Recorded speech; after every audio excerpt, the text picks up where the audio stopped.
what are the safeguards you can put in place with investment clubs to make that a non-factor or mitigate that risk? Right. So there's no substitute for building relationships, right? So ideally, you'd like to start clubs with people you have some level of trust with already, or some level of shared values and some integrity.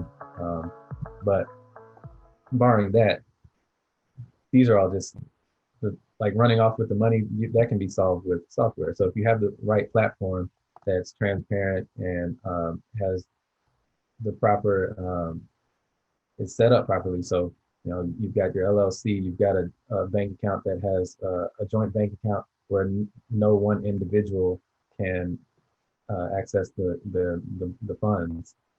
So you can create rules about who can access it and when and how much at one time, to kind of safeguard against that. And the tool that we're working on is actually going to do all that for you, and kind of help manage the back office admin stuff. So the investment club members and the managers can focus more on the investments. And there's another point on who and how we manage things.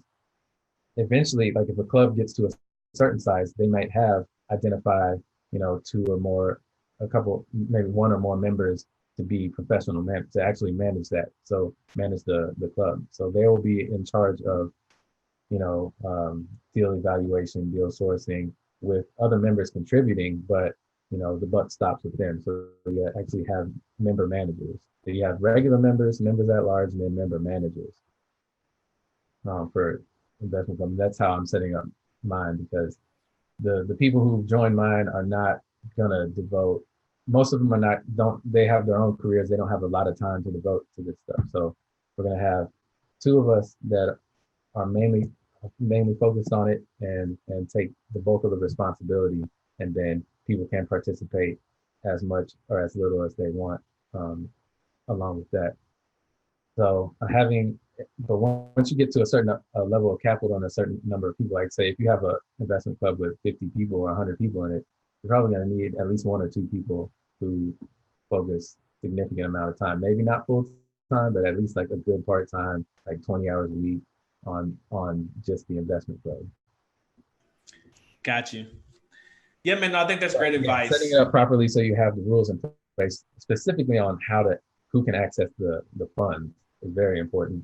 And then another complication is how, so say the club's been operating for 5 years and you've got liquid and illiquid investments, but somebody wants to leave the club. How do they leave? How do they get the money out? How do you split up the profits? How do you determine the profits? You've invested in some private companies that don't really have any liquidity in their shares or agreed upon valuation. That's where having professional financial people or professional investment managers involved comes in handy, because then you get into creating valuations for private businesses. And that's a specific skill set that a lot of people don't have. So if you don't have that internally, you're going to have to pay somebody for that, determining how much somebody's interest in the club is worth.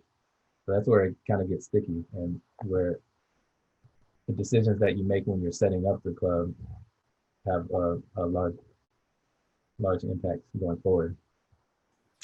Yeah, and I mean that goes back to what you're developing in terms of your software that you're working on, and also just creating just frameworks and guidelines in regards to step by step in terms of how different people can come together and form these investment clubs. And for everyone that's out there, if this is something if this isn't a topic that is of interest to you, please go ahead and tell me in the chat that you would like to see, let's say, a hour-long webinar, hour and 15-minute webinar with Trey, talking about the nuts and bolts in terms of how to start investment clubs, the things that you should be looking out for.